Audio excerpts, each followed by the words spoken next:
Oh, camera turned off again. My bad. Shalom, friends. And blessings to you all in the name of our Lord and Savior, Jesus Christ. Welcome to this episode of Un-Apologetics, the show where we are unapologetic about apologetics, and I am your host, CJ Cox. Want to thank everybody for being here with us today. We definitely have an absolutely fantastic show, I think, for today.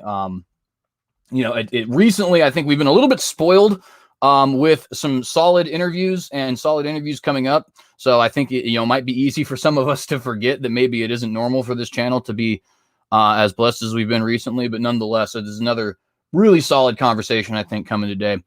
And we're going to go ahead and get to the channel housekeeping real quick so that we can get right into that. So want to let you guys know a few things. First off, of course, please do like and share this video if you're here with us today. Please consider subscribing if you have not done so. If you're interested in this content, obviously hit that bell to get notified every time that we go live. I do this podcast infrequently in the sense that I don't have a set schedule, but frequently in the sense that I do actually post pretty often. So if you're interested in this kind of fundamentalist and yet also from an intellectual perspective kind of apologetics, definitely check us out. Throw a subscription on there. I certainly appreciate that. Please like and, like I said, share this video. Get it out to all the different social media platforms which you frequent. Of course, what good is a message without an audience to hear it? And I would like to, of course, let you guys know about some of the stuff that we have coming in the future after this. Tomorrow, we are talking to Dr. Hugh Ross on whether or not the Bible is clear on teaching a literal young earth and a literal global flood, or if it's more akin to his own belief of an old earth and a more localized flood, universal in the sense that it's universal for humankind, but not global, right? So that'll be an interesting talk. And then a week from then, on Thursday, the 12th, we're going to have a conversation with Chris Date about physicalism and dualism, right? Dualism being the existence of the soul separate from the body, and physicalism being that the conscious and spirit all would originate from the body. Chris Date is a Christian, for those who don't know. I know physicalism typically is something that you don't find in Christian circles, but he is actually coming at it from a Christian perspective, for those who aren't familiar with who Chris Date is. And so that'll be an interesting conversation. And then lastly, September the 2nd, we're going to have a conversation with Pastor Phil Fox on being Native American and Christian. That was, of course, supposed to happen on August the 1st, but we had to reschedule. That'll be a great conversation.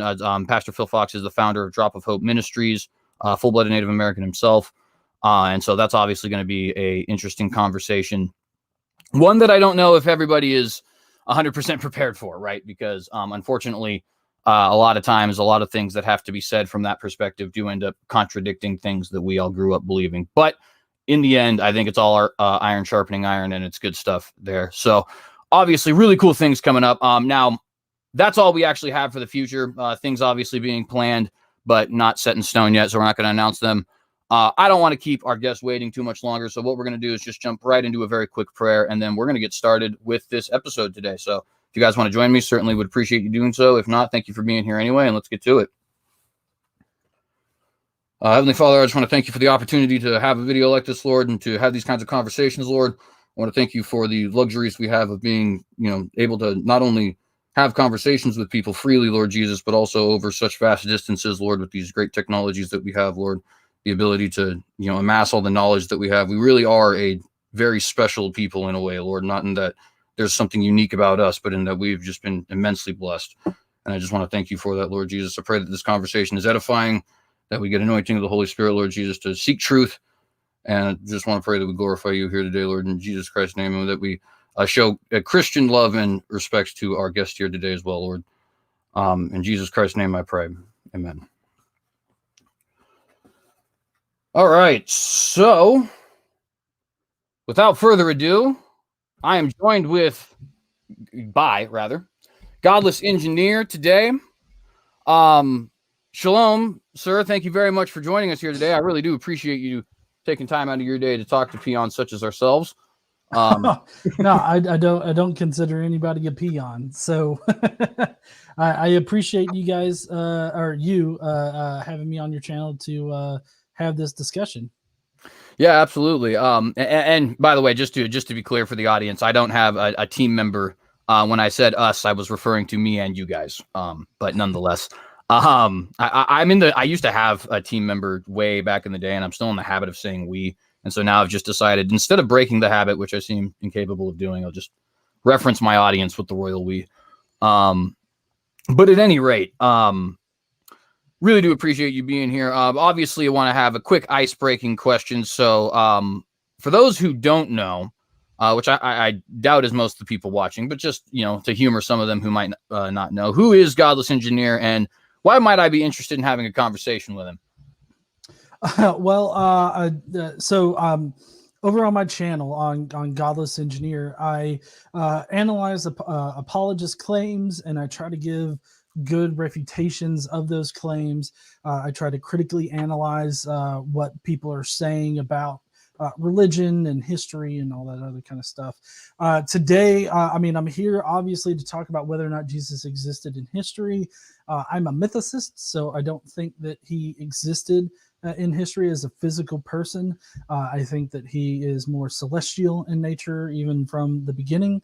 And I have a multitude of reasons as to why I think this, which we'll probably get into today. But essentially, I think that the celestial Jesus is the only one that ever existed, and not a physical one that resided on earth. And so to be clear briefly as to just some clarification with that, obviously you could have, just your own ideas in here or a mixture of the two. So if you don't properly fit into any category per se, that's obviously fine. But would you consider yourself more in line with like the Richard Carrier kind of mythicist, or something more akin to like Robert Price's Simon Magus Paul theory and stuff of that nature? Well, I would say that I'm partial to the minimal mythicist hypothesis, which is something that Carrier has laid out. Given that Carrier is one of the predominant, scholars out there that actually has a peer-reviewed book out there examining the question, along with Raphael Lataster. And then there's some other pop level books that aren't peer reviewed, like David Fitzgerald's books, as well as several other authors that I draw like my position from. Minimal mythicism would be the best way to describe my position. For sure. And of course, that's just to clarify, as far as, I know that there's different flavors, if you will, of mythicism, just as there is of historicism, of course, right? Bart Ehrman obviously is not going to believe the same things I believe. And to give you some idea, just to, get an idea where I'm coming from, I take a very fundamentalist approach. So I think that not only is Jesus a physical existing person, but that that he's the person as described in the Gospels, basically, right? In other words, to use like the St. Nicholas example, right? I don't believe it in the sense of like, well, yeah, St. Nick was a real person, but he's absolutely nothing like Santa Claus. I would actually take the position that Jesus is who he claimed to be.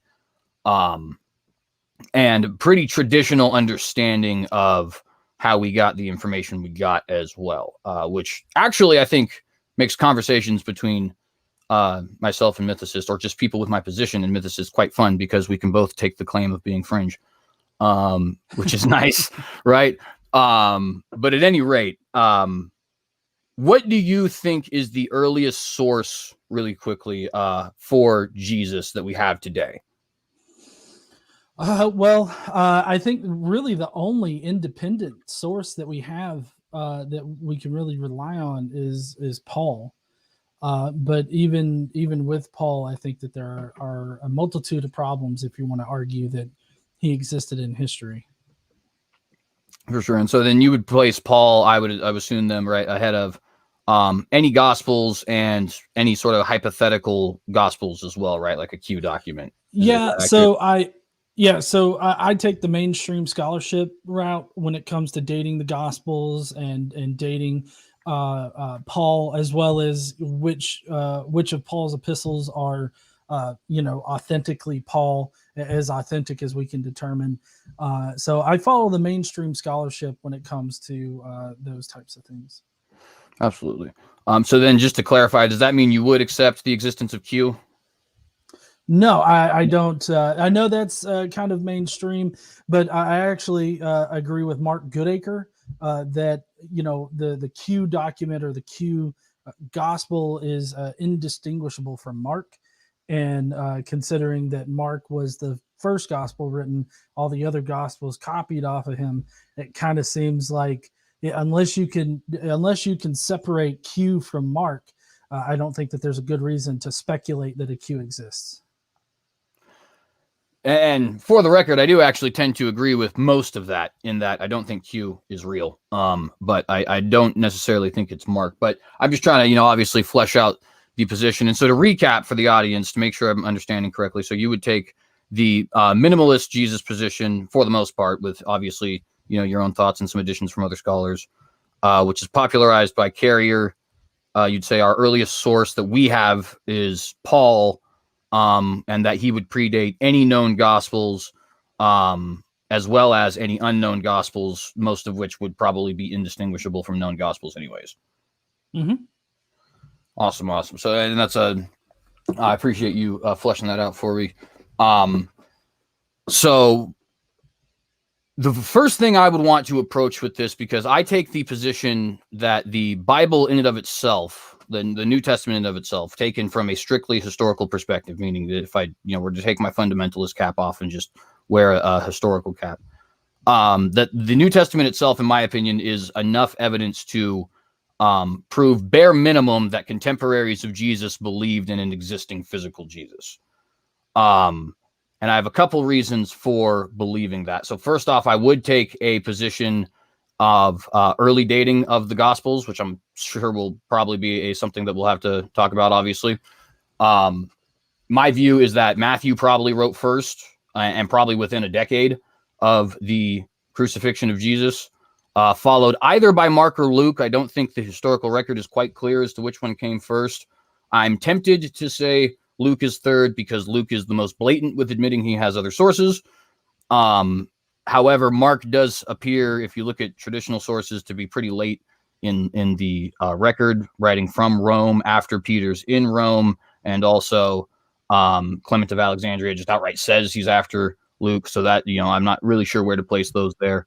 And then John being the last one, and I would personally take the position that they're all actually written before the year 65. I would then attribute what you would call the traditional authors to what our epistles. So Paul, Peter, Jude, obviously John, of course. And then from there, my basic argument is we have 8 independent sources, because 8 separate authors, that would be our minimum, right? Obviously, if my position is wrong, we have more authors than 8 potentially. Using 27 separate works, all of which seem to very strongly suggest, if not outright declare, the existence of a physical Jesus. So we'll obviously get into the nitty-gritty of that, but right off the gate, what is your thoughts with some of that? Well, obviously, I disagree with all of it. Right. I think that the evidence for dating Mark to 70, or well, at least after 70, between 70 and 80, I think is strong. I think it makes sense. I think in order to argue that Mark dates prior to that, like way prior to that, like you're suggesting, I think that you have to speculate and assume a lot of things that you shouldn't necessarily speculate or assume. I think that the fact that all the the Gospels themselves being interdependent, on each other, I don't see how you can think that they're all independent if they use each other in order to generate their narratives.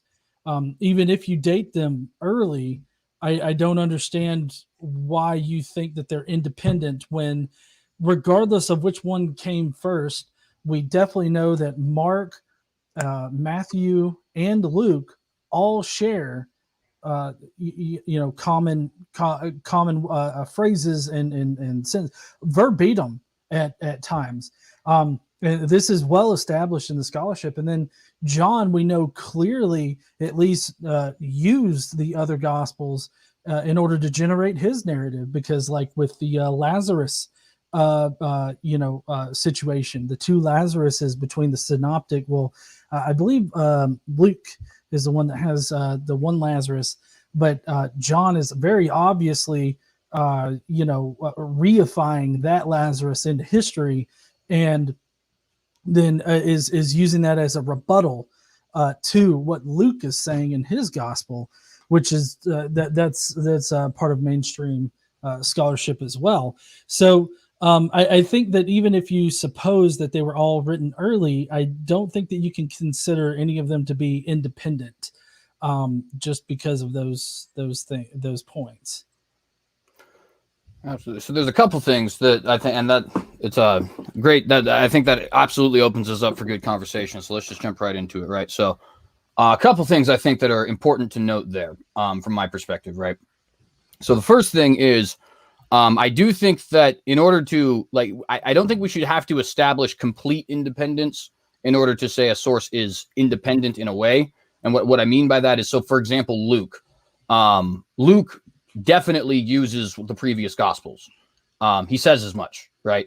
In the beginning, saying that he went around asking the people and all that kind of stuff. The idea that he wasn't the first gospel and yet he didn't read the first gospel is almost preposterous if you think about it, right? Considering his own admission.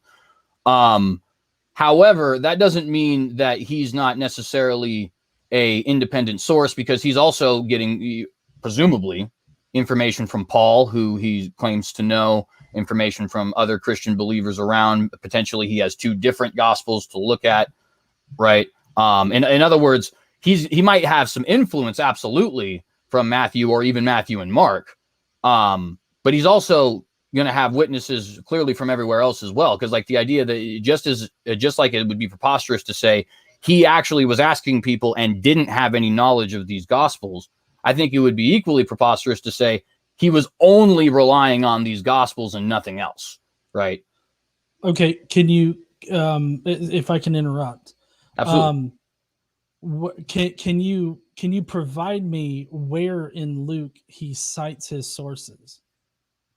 Well, unfortunately, pretty commonly throughout history, a lot of people will not cite sources specifically. So a lot of times, I don't think I could say that's not true at all. Well, of course it is. Of course it is. There's a lot of instances where we don't have like the specific sightings of source. In fact, one of the biggest criticisms against, like, for example, Eusebius, Herodotus, Josephus, is exactly that, that they don't necessarily always have, or their over-reliance on single sources will also come up a lot of times, right?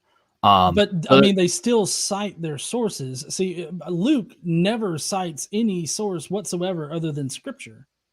Well, one thing, so we can see some certain sources that, while not cited directly, as if, in other words, he's not saying like, I got this from so-and-so. He does obviously make a connection between the Luke character, which tradition would say is himself, and the Paul character. Now, obviously, that's going to get into another question that we're obviously going to have to talk about, which is the reliability of church historians in that time, right? But that obviously would give us at least one source there being Paul, right? Presumably, I think that's safe to assume that one of his sources would probably be Paul in that instance.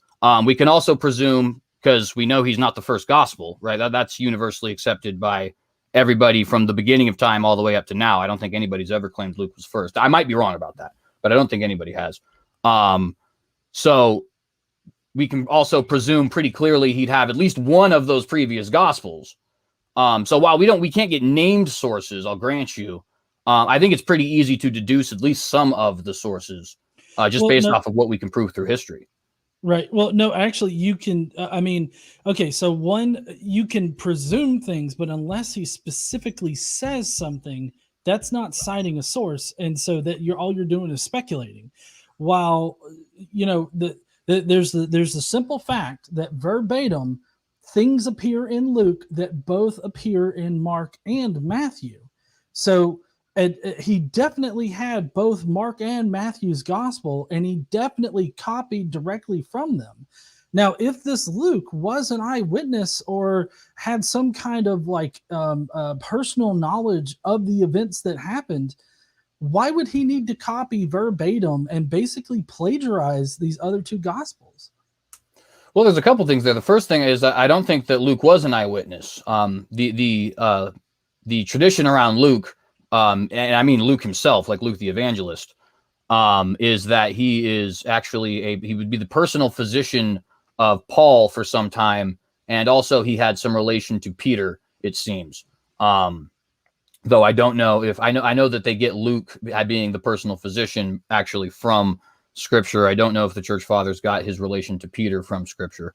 But nonetheless, Luke himself would not be a specific eyewitness, right? So that would be the first thing to say. The second thing, though, is at least partially, you do agree with me that we can presume some of Luke's sources, right? You agree for different reasons, but you do agree that, like, for example, we can presume one of his sources is probably Matthew, right?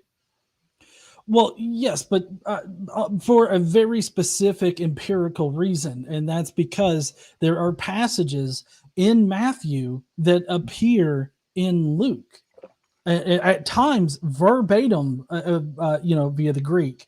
The Greek is verbatim in both works. So, like, that's hard empirical evidence that he definitely used Matthew in order to generate his narrative. But right, and so go ahead.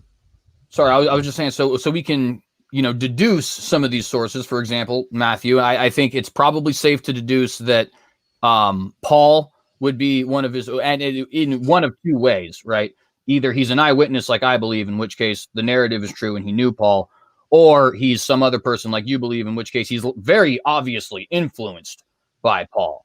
Right. That's typically the argument that people give as far as Luke is concerned, is that he's influenced by the Pauline epistles. And I don't even necessarily disagree with that. Right. But regardless, we do have at least two sources that we know he's collecting, and we know that he has, and that's something that we can deduce pretty empirically. Right. And we know that he is making the claim that he's speaking to other sources as well while he's writing to this character Theophilus. No, I mean, we don't know that. I mean, we don't know what sources he consulted as told by Luke, or the author of Luke rather, himself. Like, we've been able to deduce using textual analysis and comparing Luke's gospel to other gospels that existed at the time, and we've been able to draw hard empirical lines between them. But if we're just looking at Luke and what he is reporting to us, we can't speculate any farther than what we can empirically show.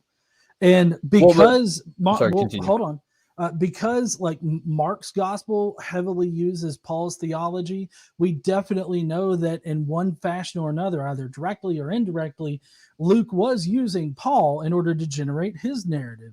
And so these are all reasonable inferences to make. But what I want to stress here is that it's not because Luke directly cites them. We've had to do extra legwork. And the reason why this matters is that Luke's gospel is not an not autobiography, but it's not a biography. It's not trying to tell us anything about history. It's trying to tell us about theology. In fact, Luke says that in the very introduction, the very beginning of his introduction, that in Luke. So, I mean, considering all of that, Luke, the Gospel of Luke and Acts are not biographical. In fact, they differ so widely from actual biographies that were being written at the time that it's astonishing to me that anybody would consider it to be biographical. So I do have a couple things to note, though. So it is important, I think, for us to note, you do actually agree with my overall claim, which is that Luke does have at least two independent sources we can verify, namely the Gospels and Paul. No, I didn't say independent. So Paul would be an independent source. It's, in fact, in my view, the only independent source, but the other two Gospels are not independent sources. So you would make the claim then that both of those Gospels in some way derive from Paul? Is that basically where I would get that from? Like, is that how I'm understanding you correctly? Well, no. So basically, Mark used Paul's theology in order to generate his gospel. But Mark also, and this is something that he explicitly says in Mark, he also used the scriptures, just like Paul did, in order to inform his gospel. And then Matthew used Mark in order to generate his. Matthew's is a redaction of Mark to expand upon it and tell their own that community's own message about Jesus. But it was definitely a gospel meant to usurp Mark. but Mark definitely used, or not Mark, sorry, Matthew definitely used Mark. And so I don't know if that answers your question. Well, so it does, but I think it creates a little bit of a problem because, correct me if I'm wrong, but the narrative, for the most part, through mainstream scholars, is that we have evolving Christology through the Gospels. In fact, that's one of the reasons they would place, I think mistakenly, but I think they place Mark in priority over both Matthew and Luke, is because they say that Mark has this really low, almost adoptionist Christology. But it's very clear, even from Richard Carrier's own writings, right, which would be someone who's like on the exact opposite of where I'm at, right, that Paul has a very, very high Christology, like to the point of referencing the Father and the Son as, basically every time together with each other, like almost as if they're equals, right? Does Paul say they're equal? I don't think he specifically uses the word equal, but he does. He puts them together as if they were like saying, grace be unto you in the name of our Father and the Lord Jesus Christ, right? As if they were equal partners. No, but okay. Can I'm wondering? Can you explain to me what Paul's theology is on the family of God? Do you mean like the Godhead, as far as like the Father, Son, Holy Ghost? Well, no. The concept of the family of God. See, in Paul's writings, he's got this concept of Jesus being the firstborn of many brethren. And in fact, anybody that's baptized as a Christian becomes a part of the family of God and is therefore a sibling of Jesus. So he very distinctly makes sure that you know that Jesus is the Son of God.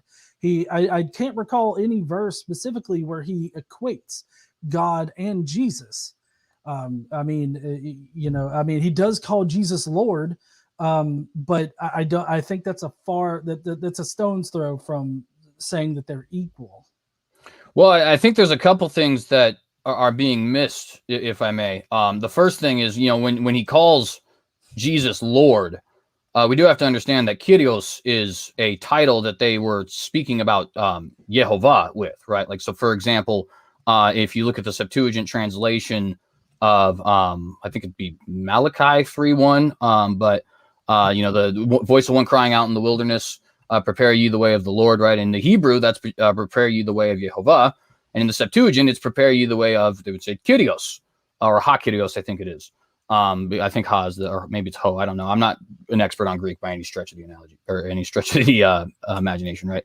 But nonetheless, the point is that it's very well established that when he's using the word Kyrios, considering the fact that they're using Septuagint translations, which is universally agreed upon that the disciples were probably reading what we now consider to be the Septuagint translation.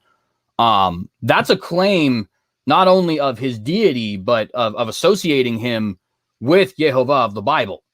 And then you couple that with him praying and in the name of God the Father and Jesus, as if they are equal partners in this, right? I think it's very clear that Paul has an incredibly high Christology, one where he would even consider Jesus to be outright divine, the same God as the God of the Bible. I don't know necessarily if he had a fleshed out view of like the Trinity per se, but I do think he thought that Jesus was fully divine for certain.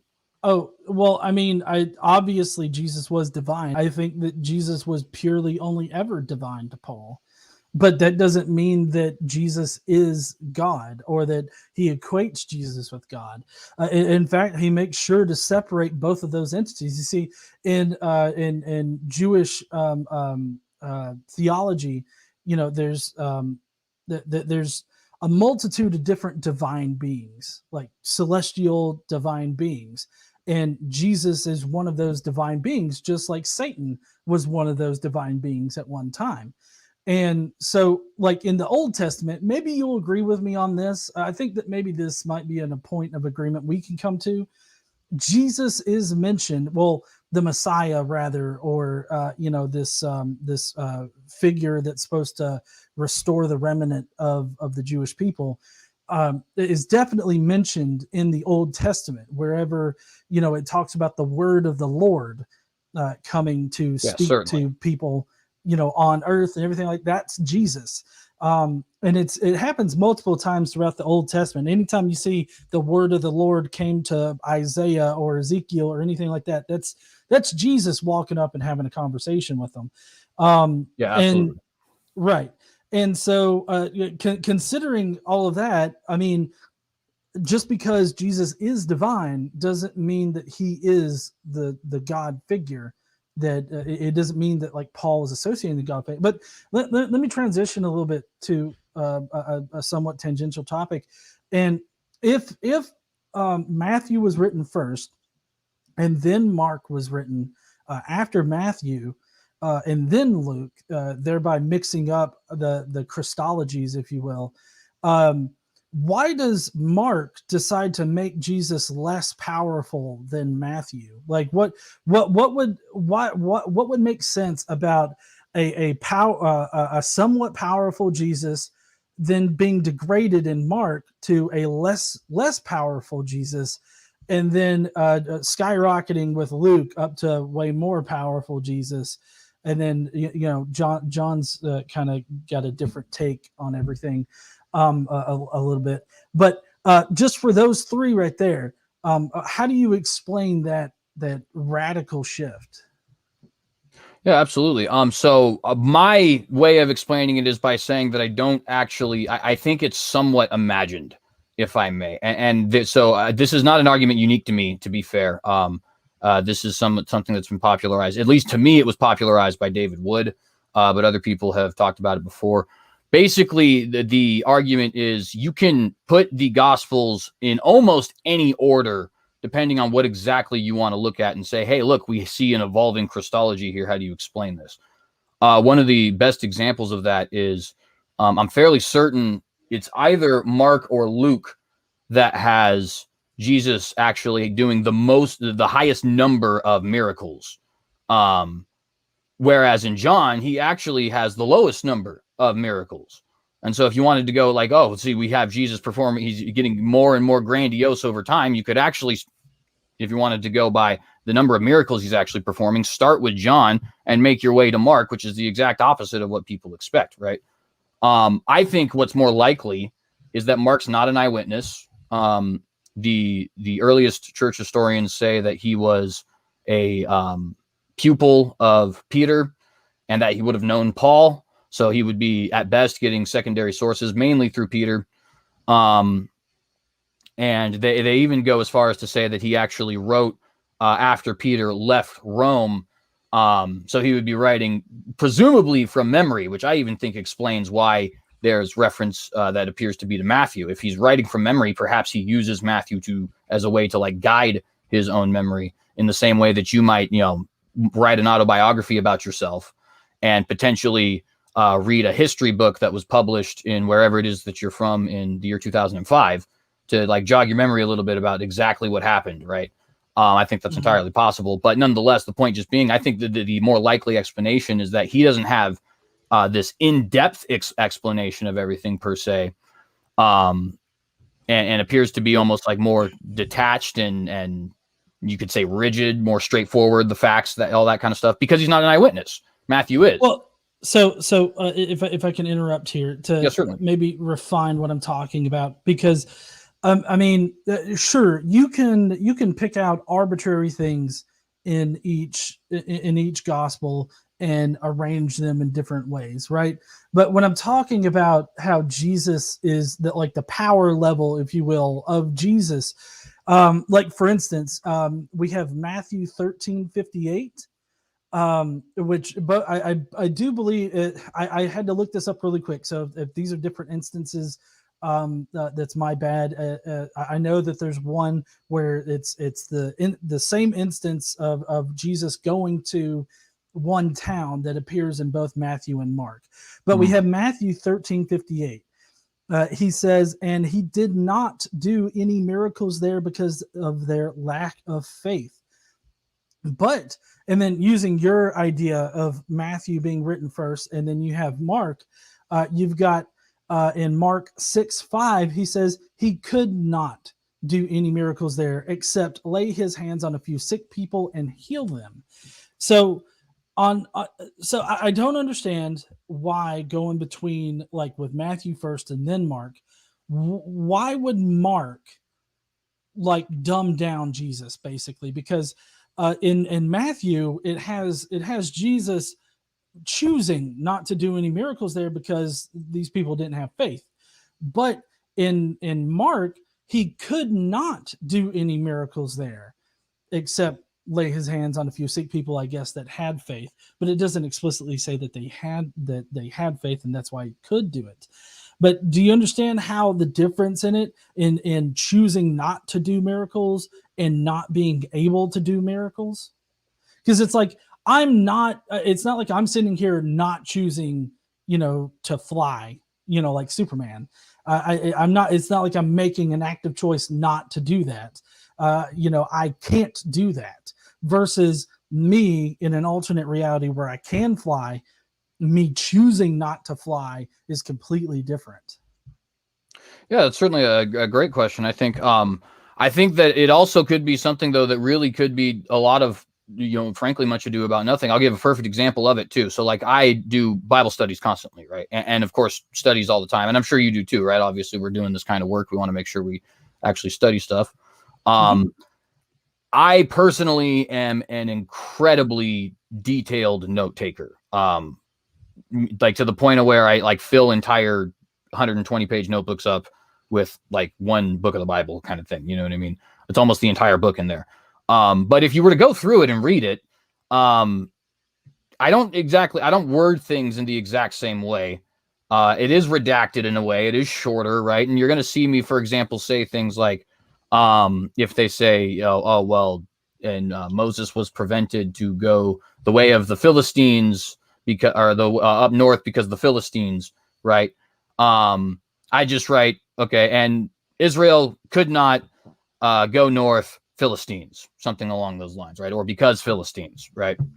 Now the actual book went on the full explanation of, of actually telling us what is preventing them in particular, and that, there's a level of choice involved, and that they're actually saying, well, if we go that way, it might make everybody dispirited and all that other kind of stuff. But if you look at what I wrote, I just got to the gist of it.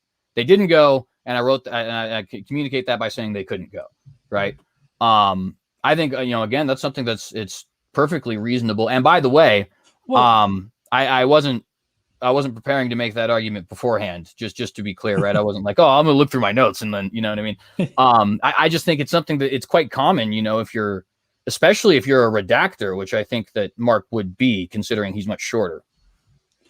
Well, yes, but I mean, you still have to admit that choosing not to do something is vastly different than not being able to do it. So, like, if you're sitting there redacting something, or you're taking notes on a book or somebody's personal experience, it would be an error and a misrepresentation for you to be like, oh, he couldn't do anything, when he really told you that he could do something. He just chose not to. So, I mean, these are two very different things that are not just easily speculated away, like I feel like you're trying to do here, because all this amounts to is just speculation about what could have happened without any real evidence to suggest that, to suggest why Mark would dumb down Jesus in his gospel. Well, on the flip side of that same point, though, why would Mark, if he has a dumbed down version or a more, shall we say, human version, to be, I guess, politically correct, why would Mark, in a shorter amount of time, include a greater number of miracles than Matthew or Luke or John, even for that matter? Which John, again, providing us the least number of miracles. It's actually only like 5 or 6 that he actually works if you don't include the resurrection. It might be, I guess it might be a little bit higher than that. That might be a little bit too low, but it's not much is the point. It's a very small number. Well, so I feel like focusing on the number of miracles is a bit arbitrary, and I don't see how that really like adds to his power or adds to the Christology. It's not like in one book he can like it's not like in one book he can't do a certain miracle, but in another book he can do a certain miracle. For one thing, like one difference that I would focus on in this particular respect would be the effects of these miracles, or the claimed effects of the miracles in the different gospels. Because like in John, you very clearly have a message, especially through the Lazarus story, that a resurrection, like a miracle of that, miracles in general, are enough to convince people of Jesus's divinity. But and I don't know if I'm mixing these up, but I believe Luke is very staunchly, and in fact I know that I'm right because this is also the Lazarus parable in Luke.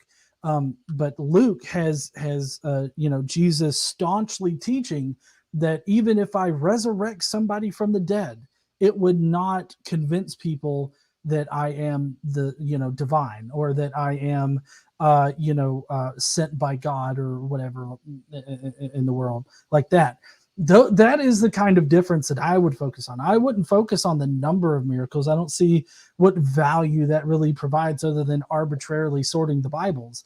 I feel like looking at the deep philosophical and theological implications of these two principles is actually more important. Well, would you agree at least that having a greater number of miracles it seems to imply a more what's the word there, prolific miracle worker, right? Like, in other words, if you have a gentleman who is going and he's feeding 5,000 twice, and also he resurrects, and also he heals somebody's eyes, and also raises somebody from the dead, and also, right? Versus somebody who just turns water into wine once and then resurrects. And I know, obviously, I didn't have an exhaustive list for either of those, right? But it does at least appear on the surface that the first one, due to the prolificness of what he's doing, right, he appears to be a greater miracle worker. Like, in other words, why is something like turning water into wine, which is a unique Johannine miracle, right? Why would that in and of itself, and the other small miracles like that, not be considered lesser than, and I don't mean lesser in the sense that they're any worse, but lesser in the sense that, like, they don't appear as prolific and as strong than things that we'll have, like in Mark and Luke, such as healings and resurrections, not only of himself, but of others, and happening frequently over time, turning bread into, 5,000 different pieces and stuff like that. Like, that does seem on the surface to be greater. Well, you also have to I feel like what we're missing here is the purpose of the miracles in the Gospels.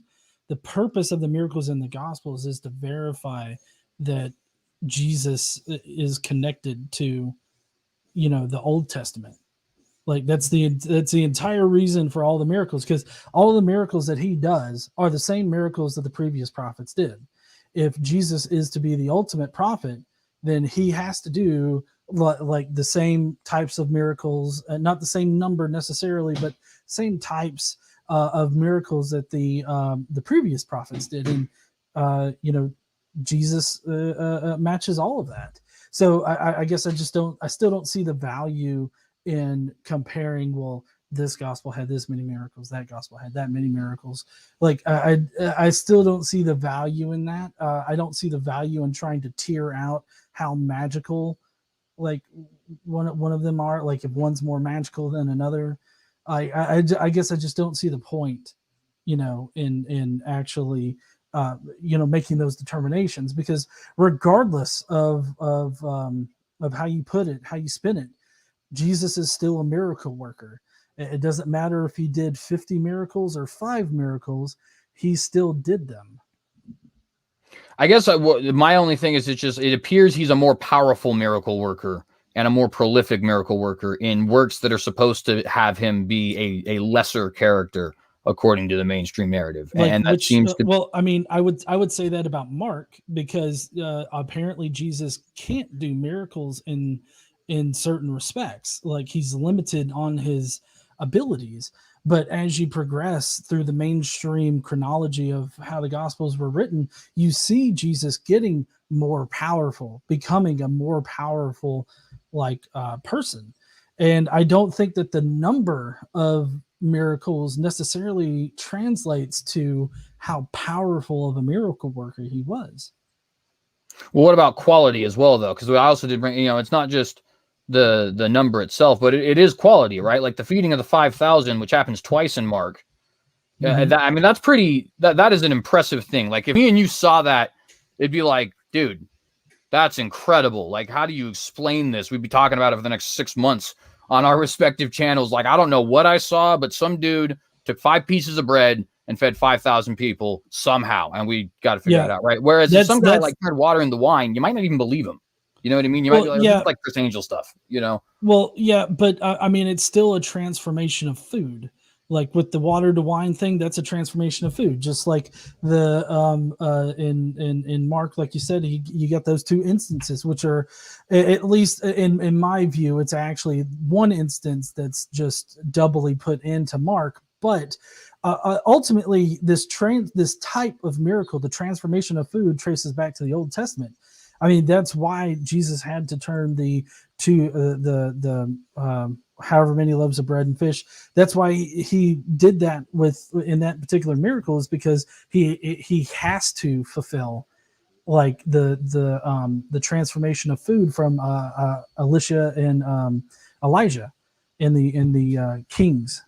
So I mean, these are all things that are easily traced back to and connected to what happened in the Old Testament, meaning that it's far more likely that the authors just made those instances up, which that's a little bit different than what we're talking about. You were talking about the quality of them. I mean, I still think that both of them are magical instances, and it's hard for me to really gauge how magical of an instance it was. Like, is there a lot more food that was generated rather than just a whole bunch of wine? Sure. But if you think about what it takes to authentically transform water to wine and generate all those fish, I don't see how you can really quantify how magical something is. All right, and so I will then. I do want to move on just because I don't want to. I think we got some pretty solid back and forth on that one, but on the same general idea of where I think the evolutionary argument can backfire, right? Mm-hmm. And that is in the Jewishness of Gospels. So okay, now this is already immensely problematic if we have late dates, in my opinion, because it is clear through the historical record that the Gentile church was pretty well established by the end of what we might call the apostolic era or post 70 AD, right? Like, for example, all first century or early second century writers that are extra biblical that we have, none of them, with the exception of Barnabas, are Jewish, right? And that's assuming the epistle to Barnabas is genuine, which I do believe it is. But assuming it is, Clement is not Jewish. Papias is not Jewish. Justin Martyr is not Jewish. Clement of Alexandria is not Jewish. And Ignatius and Polycarp and so on and so forth, right? So we do know that by the time that the mainstream narrative is saying these gospels are being written, even the first one, namely Mark, right, that this Gentile church is very powerful, and that the Jerusalem church is apparently gone because that would be destroyed in 70 when Jerusalem is destroyed. As far as like the physical body, right? Obviously the people would be there. Right. And yet the second of the gospels is actually the more Jewish of the two. And the Hellenization, if you will, or the seemingly, going away from Hebraic roots appears to be, like, at this point have to be almost in the hundreds or 120s under your view, I would think, right? I guess I don't know how late you put John and Luke actually as. Okay, yeah. So just to put this out there, I think that John was most likely written in the 2nd century. Luke was most likely written after 93 CE, definitely not before 93 CE. Okay, thanks for the clarification. Actually, I appreciate that. So bare minimum, then it does appear the popularization of a Gentile church doesn't even begin until around after 93 then, right? Because we'd have Mark, which is kind of ambiguous. It doesn't really care, it seems. And then we have Matthew, which is incredibly Hebraic. I think that's universally agreed upon, right? That Matthew certainly is trying to link with a ton of Hebraic prophecies, use Hebraic idioms, all that other kind of stuff, right? And then only after 93 do we start having this Gentile influence. That seems to be contrary not only to my narrative, but also to your narrative, that they were more Jewish at first and then became more and more Gentile as time would go on. Early, like as in more Jewish around the 30s and become more Gentilic as time goes on, already by 70, 80, 90, that era. I don't see how this doesn't mesh with my view, because in my view, which is on everything that we talked about up until this point, it's been mainstream, and I do believe this is mainstream too. The very first Christians were Jewish Christians that were still adhering to Jewish laws and all this other stuff. They just were also creating this new Christian religion. And so it seems to mesh really well, the way that it's laid out for, very Jewish or, Jewish Christians.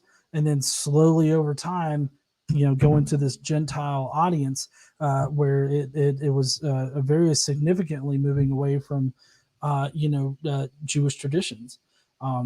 So I guess I don't see how that doesn't mesh well. Right. So I guess let me try to explain it a little better. Maybe that could have just been my fault with the explanation there. So first, let me just ask, you would probably agree that Paul is the one who opens this up to the Gentile world, right? Is that accurate? I mean, I'm not too sure on that point. I'm a bit less familiar with how Jewish, like the different things are, like the degrees of Jewishness of it, or any of that. So I guess I don't have a good way to answer your question. Okay, well, so so then I won't put this argument on you then, but I'll just say, because I know Carrier and some others, and also Ehrman and people who would be more mainstream would take that position. So I'll put it on them, and you can just tell me whether or not you agree with what I say, right? Okay. So what they seem to argue, right, is that we have Paul. Paul comes first, and Paul also opens a enclave of Jewish people who believe in this Jewish Messiah to Gentiles. And there's almost universal agreement that Paul starts writing around 50 and stops writing around his death, which is sometime between 60 and 65-ish, right, give or take. So we have the opening to the Gentile church right off of the bat, it seems, 50, right? That's less than 2 decades after the supposed crucifixion. Right. Then 2 decades after that, we get our first gospel, which is going to be the Gospel of Mark, right? Which appears to be, it doesn't think the matter is relevant, right? It's not like ultra Jewish, but it's also not very Greekified, if you will, either, right? It's just kind of there and describing what it wants to describe using the theological points it wants to use. And then another 10, 20 years pass, and then we get our Jewish gospel. After Paul's already influenced the church for 40 years, after we already have a non-Jewish, kind of ambiguous on the issue, Mark, and after the church in Jerusalem has been destroyed 2 decades, now we get the Jewish gospel, and only later do we get our, quote, Gentile gospel, namely Luke. Like, that doesn't seem to work out with the timeline. It seems to me like the Gentiles under this timeline, their church should be starting to be established around Paul's time, and that the Judaic gospel would be something that would probably be coming out, if not contemporary with him, at least directly after, if in response, or directly before, because they're the original, but not 20 years after the destruction of the temple and 40 years after Paul's opened this up to the Gentile church. Well, so I mean, Paul was a Jewish Christian. Like, I don't understand why you think that it has to, like with Paul, immediately start off at the end of the progression. I guess I just don't understand why. Because I mean, you say that Mark is ambiguous, but it's very obvious that Mark is using Paul for the theology contained within it, right? So, I mean, it seems weird to me to suggest that the early Jewish Christians would have been far more Christian than they would have been Jewish, when I mean, they weren't. Like, they were Jews that then came upon and started constructing this new religion of Christianity, right? Well, And to be fair, so I they just would have want to. still had very Jewish ideas about traditions and stuff. Right. I do want to clarify, though. I think that there is something that's being, a little missed here. I'm not saying that they're more or less Christian. And even though I don't necessarily agree, I'm not even saying anything about Mark relying on Paul. Right. What I'm saying is, when you look at this, right. Sorry. But what I'm saying is, like, when you look at this movement, the claim is that this movement started Jewish, and then by the works of Paul became more gentilic over time. Basically reaching its fruition of gentilism, if you will, after 70 because of the destruction of Jerusalem, because it shatters the Judaic Christian church, which is there in Jerusalem. You already have 20 years of Pauline influence, and so on, right? So we start Jewish around 30, whenever it is that Jesus lives. Paul comes around 50 and influences the church to get gentilic, and the Jerusalem church is destroyed around 70, right? Under that timeline, it seems logical to me that your Jewish writings, like James and Matthew and Hebrews, would be earlier on, and then your Greek writings would probably be something that would come still after that, which that is still true in your model, but probably more akin to the era when this started being opened up, like maybe after Paul died, in at least the first generation, right? Not 30 years. That's kind of extreme. But instead, we see Matthew under this model isn't published until the Judaic church is almost nothing under this model, right? Because again, the Judaic church has been under influence 20 years, meaning that the influence of the Gentilic church is greater, right? Under influenced, not under the influence of, right? So haven't had the influence 20 years. Their base of operations is destroyed. All their leadership is dead. And then they write and popularize their gospel. It doesn't seem to work to me. It seems to me like the Jewish gospel would be published when it was primarily a Jewish movement and would probably be popularized around primarily Jewish people. And then after that, you'd see something that would be more gentilic, if you will, like Luke. The movement is more open to Gentiles, and then it would become popularized. But it seems to me like this gospel is being popularized by Gentiles and written by Gentiles, even though it's Jewish. And then there's almost a reaction by other Gentiles. You know what I mean? And that's not even mentioned like the Ebionites, where the Ebionites by this point allegedly already have their own entirely separate doctored version of Matthew, right? Which implies Matthew existed before them. And that's even adding another monkey wrench into the whole thing. But I'm just talking about just strictly from how this is supposed to go from Jewish to more Greek over time. It seems like we're going Jewish, Greek, don't really care, Jewish, Greek again. And that just doesn't, I don't understand that jump in the timeline. I don't see how you get that Paul is Greek or whatever. I think that whoever wrote like the Gospels, they each had their intentions on what the audience was that they were appealing to, and so they wrote their Gospels with an audience in mind. And I see, Paul still being very very Jewish, and then Mark, because he bases his stuff on Paul's theology, still being the Jewish. And then, as you say, I don't know for certain, because this is actually something I'm going to have to look a little bit more into, dive a little bit more, because I know a little bit, but I don't know a lot in this particular context. But basically, I just don't have a problem with the progression from Jewish to Gentile, in this. And I mean, I'm not going to be able to give you a really good response right now. Maybe we can come back to it later when I've had a chance to really look into it a little bit more and formulate my own ideas about it. But I just right now, currently, I don't see a problem with the progression as it's laid out in the mainstream consensus. Yeah, certainly, and I'm definitely definitely down to move on. I feel like once again, got some good back and forth. I think everybody's pretty clear on each of our positions, so definitely good to move on there. Real quickly, I do just want to note, not that I'm trying to pressure either a longer or shorter show, but I just want to let you know we have hit an hour. Are you still good? Yeah, I'm still good. Cool. I am as well. So let's jump in next. Do you have any questions for me that I drove the last two, so I just want to give you an opportunity. Right.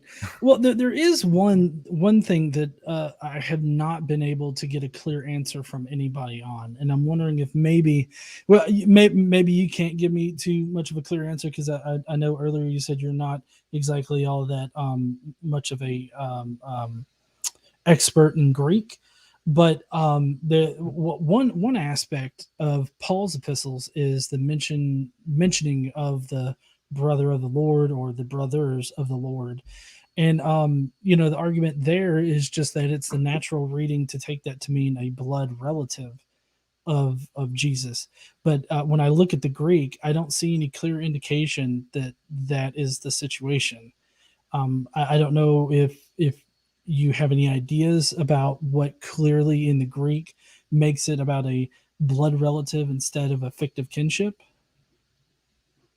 Yeah, and so there would be a couple things, I think. So the first and I think most important portion isn't so much the word itself, but the uniqueness of the title. There is speculation about, like, for example, in Matthew 25, we'll see both Richard Carrier and Robert Price make this argument. I don't know if you do as well, but they'll make the argument that Matthew 25 seemingly implies that there's like a class of missionary that's referred to as brothers of the Lord. And the reason for this is the parable that he's talking about, where he's like, well, anytime that you helped out or fed or visited in prison one of these, my brothers and sisters, basically, you've done the same to me, right? Well, and I know for certain that Carrier says that while that's a possibility, there's no evidence to support it. And so it's kind of left as this ambiguous phrase. And to be fair, I could have, because when I heard that, it was Price and Carrier together, so it could be that's Price's idea, and Carrier was just noting exactly what you said. I know. Price is a little bit more. What's the word here? Flippant, maybe. Like he's a bit more. He'll go a bit farther than what I feel is a more reasonable position. My position is that while that could be the case, I don't see any evidence anywhere, like in any of the Gospels or any of the epistles of Paul or any other Christian writings. I don't see any kind of indication that there was this group of people. But what I do see evidence for is the fact that Paul's theology on the family of God has him calling fellow Christians brothers and sisters. And even in the same breath as one of the references to the brothers of the Lord, he also calls fellow Christian women sisters. And so there is this ambiguity surrounding these familial terms when Paul is writing. So I feel like unless we have a very explicit call to, hey, this is a blood relative, then the phrase is left ambiguous and doesn't help either side. Like I don't use like the brother of the Lord as like evidence that Jesus was celestial or Jesus was non-existent or anything like that. This is generally evidence that's brought up by somebody looking to prove that Jesus physically existed on earth by having a brother, and that would be great. That would be like Paul's mentioning of this would be great evidence if he wasn't so ambiguous about it. And I keep hearing from plenty of people, even not experts in Greek, but people with relevant degrees tell me, well, this is just how it's naturally read, and the only thing that really strikes me as is like, oh, well, this is how everybody has always read it, so there you go. but that doesn't explain like why the Catholic Church had the perpetual Virgin Mary, as a concept. I mean, there's a lot of problems, I think, with thinking that Jesus had a brother in the first place. But as far as Paul's writings go, it just seems with his theology on the family of God, his multiple references to fellow Christians, baptized Christians as brothers and sisters, it just seems to me like he's talking about this kind of fictive kinship rather than a blood relation. Well, and that's where I would bring up, I think, because it is important, of course, to clarify that you don't take the same position as Price does. So I do appreciate you clarifying that. But I do still end up having effectively the same response, though I do have to doctor it a little bit for sure, which is that there is a very obvious uniqueness to James in being referred to as the brother of the Lord. In other words, it's never used again. We don't see, so we'll see, for example, Paul will call people his brothers and sisters, and Jesus will parabolically call people his brothers and sisters. But there's no Jude, the brother of the Lord, or Peter, the brother of the Lord, or Priscilla, the sister of the Lord, right? Or anything along those lines. Well, that's especially important with a couple of figures, namely John and Peter. Because however it happened, it could be that it's something that was made up later, and it could be that it's something that's legitimate. I obviously think it's something that comes from legitimate tradition, and I assume you would probably disagree. But regardless of how it happened, somehow the really, really early church, including Paul himself, got it in their head that John and Peter were very super important, right? Peter, the chief apostle, John is commonly believed to be the beloved apostle. And that's first century that people start believing those sorts of things. Although some people do say that Lazarus is the beloved apostle. I guess you could argue about that. But the common agreement is with those. And you can even throw Lazarus in there, right? None of those three are ever referred to as brother of the Lord, kinsman of the Lord, or anything along those lines, despite their incredibly important positions. James, on the other hand, seemingly isn't even a believer, because he's not James, the son of Alphaeus, or James, the son of Zebedee. We know that because he's never called that, right? And the Bible would be obviously specifying that this person was this person if he was indeed this person, because you want to call back on a familiar face, right? Mm-hmm. So we know he's not one of the disciples. He doesn't appear to have any mention in the Gospels, outside of the fact that there does appear to be reference to bare minimum kin of Joseph. I know that, some people believed that they were only Joseph's sons and not Mary's, but regardless, they would be considered brothers of Jesus, right? And to me, it's just seemingly like putting the two and two together. If nobody else has ever called this, why would we assume it's a title? Especially a title for somebody who doesn't even appear to be relevant to the Jesus story until well after Jesus is gone. The only exception being that there is some reference to Jesus having kin in the Gospels. Well, no. So the title here would be what would be essentially what Christians called themselves before they were called Christians, brother of the Lord. He, in this particular instance, in Galatians 1:19, he's indicating that this James was a general Christian and not an apostle. And also, Paul never mentions the word disciple anywhere, just to put that out there. So as far as we know from Paul, there were no disciples. But this James, with being brother of the Lord, that's a clear indication of what kind of brother he's talking about. It, whether it's a blood relative or not, we would need to know something a little bit more. Like even just as simply saying the brother of Jesus would at least put me on the side of, thinking that he was a blood relative. But considering that he's using a title like the Lord that Jesus only attained officially after he resurrected, it kind of seems like, it's a title for their fellow Christians. And I mean, all throughout, all over the place, Paul talks to fellow Christians by addressing them as brothers and sisters. In later on in Paul's epistles, when or maybe it's earlier. I can't think of the exact timeline of when he wrote his epistles right now. But in Paul's theology, he says that Jesus is the firstborn of many brethren. And then he also says that all baptized people that are baptized into the faith are part of the family of God and are therefore brothers and sisters of Jesus.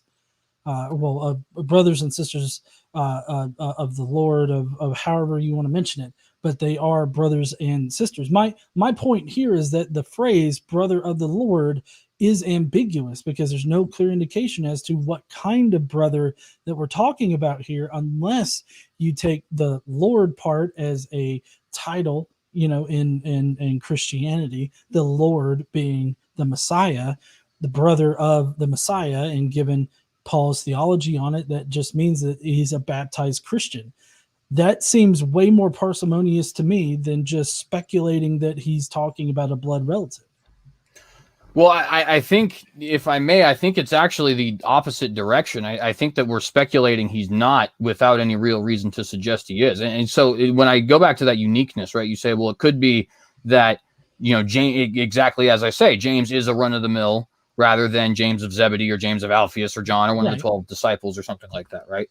But then we still run into the self-same problem because Paul talks about Priscilla and Barnabas and John Mark and Luke and all these other people. He never refers to them as sister or brother of the Lord, right? No, because he's referring to them by name. And right, but he refers to James, the brother of the Lord, right? Well, but supposedly everybody knows that these are prominent figures in Christianity, or he's indicated in some other kind of way that they are Christians or that they are part of the family of God. And but do you at least acknowledge that the word for brother used in all of Paul's epistles is ambiguous on which one it means, right? Well, so that's what I would say is I don't think the word itself is ambiguous, but I do think context will give it I would agree with you that context would give it a certain meaning. And I'd even say that even applies to today, right? So like, for example, when I go to church, let's say there's a hypothetical guy there named Fred, right? He'd be Brother Fred, right? It's just how we refer to each other a lot of times. But I would point out that if you allow the context, I think, to speak for itself, right? You have James being given the title brother of the Lord that nobody else at any point in time is given. And not just by Paul, mind you, right? Paul doesn't give this title to anybody else, but neither does Luke, does James, does Barnabas, who's writing after, or Clement, who's writing after. And bear in mind, we do have reference of Jesus having a brother named James. Mark 6:3, for example, lists, and now to be fair, James's name was not James. It was Yaakov or Jacob. But in the English, it'll read the brother of James, Joseph, and of Judah and Simon. So we do have outside reference that allows us to deduce, okay, it does appear Jesus had a brother whose name was James. And we also have Paul who's giving this unique title, right, of brother to this one individual and no other individual. Those two things, I think, if we put them together, it seems quite clear to me that James was. And by the way, one last source, because I just reminded myself of this. We also do see the same thing from Josephus. He's talking about it in reverse, talking about, like, in other words, he's not really focused on Jesus. He's focused more on James, but he does reference, there's this character whose name is James. Oh, and also he happened to be the brother of Jesus. And then he moves on and continues on with a story about James. So we have three separate sources that are actually pretty clearly indicating that James is a physical brother and at bare minimum a descendant of Joseph. No. Okay, so there's a lot to go through here. First of all, Mark used Paul to generate his gospel, and so if Mark was meaning this James character as a literal blood relative of Jesus, then he would just be interpreting that from Paul's work. So he's not independently verifying anything. He's just copying what he's read from Paul's epistles, which he obviously had by 70 CE, and then you talk about Josephus.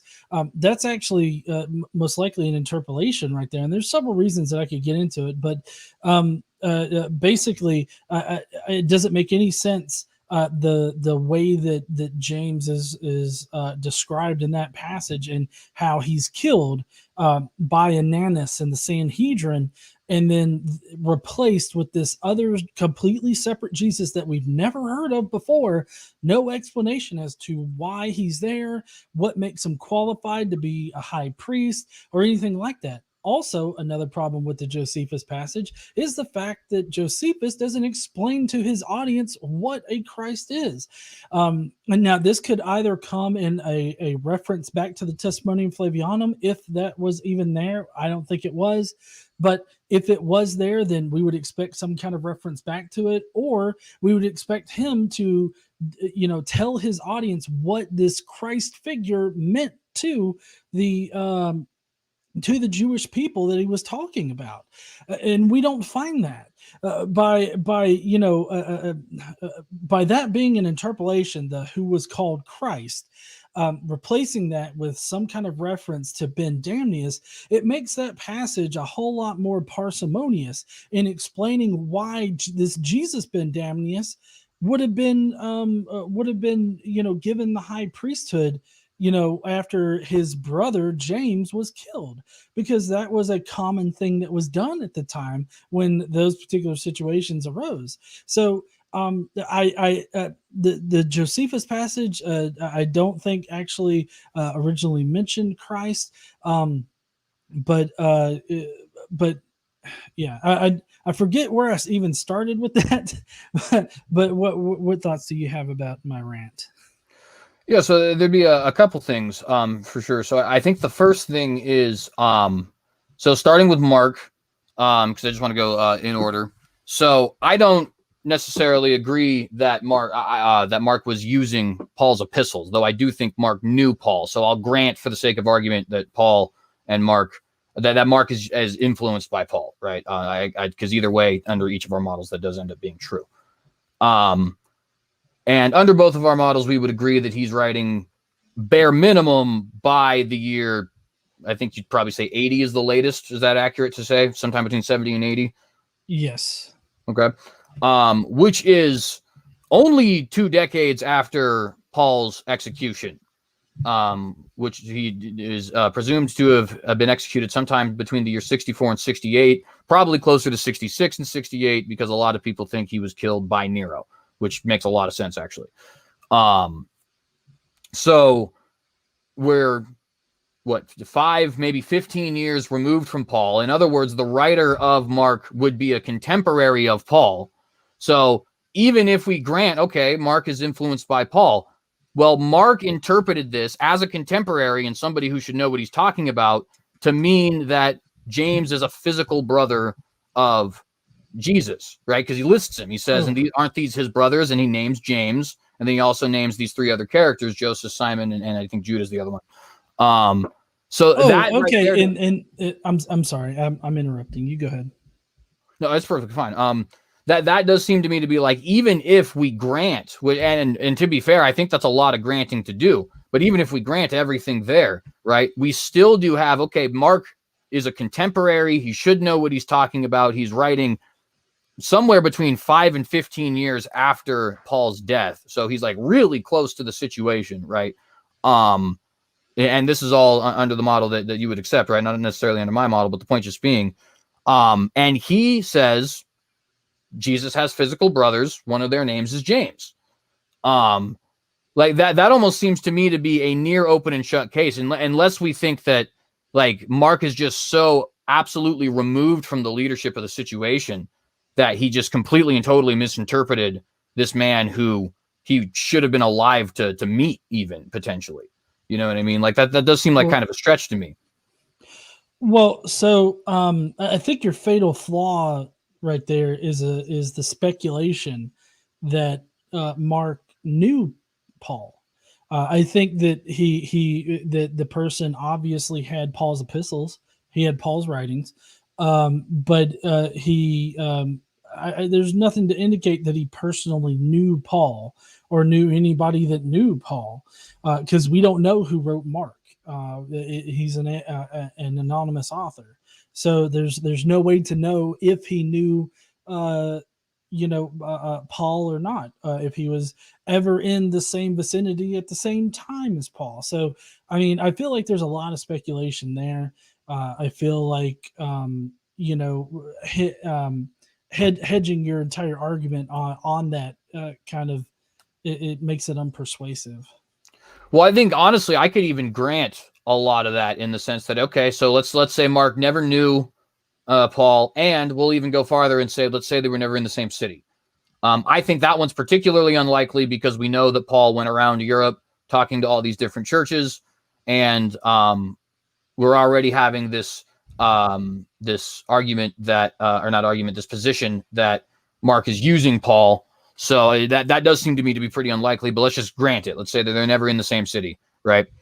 Even still, the writer of Mark, just mathematically speaking, right? Because he's anywhere from 5 at the least, really it technically would be 2 at the least, because the latest possible date for Paul's execution is 68, and the earliest date under your model for, or under, I should say under the mainstream model, because it's not unique to you, right?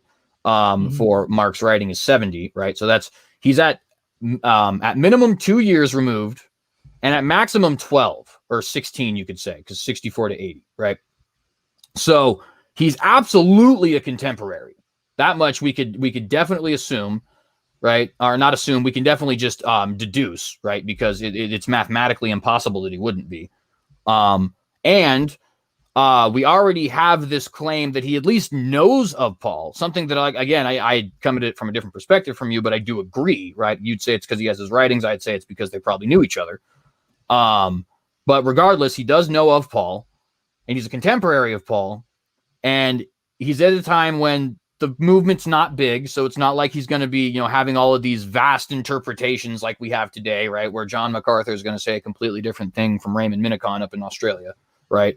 And yet he comes to this conclusion that these are physical brothers, right? It just seems to me like how does Mark completely biff on this when he's so close to the situation, even by your own admission, right? He's right there. He's an adult at the time that Paul's an adult, teaching these things, reading these things, speaking with other Christians about that. How did he just biff on this?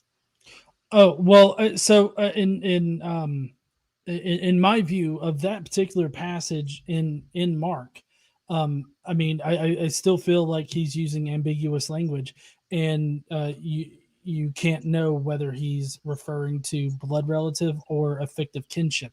Now, of course, this wouldn't be a fictive kinship amongst fellow Christians, because he's obviously hasn't died and resurrected yet, in order for the Christian community to start in the story, at least.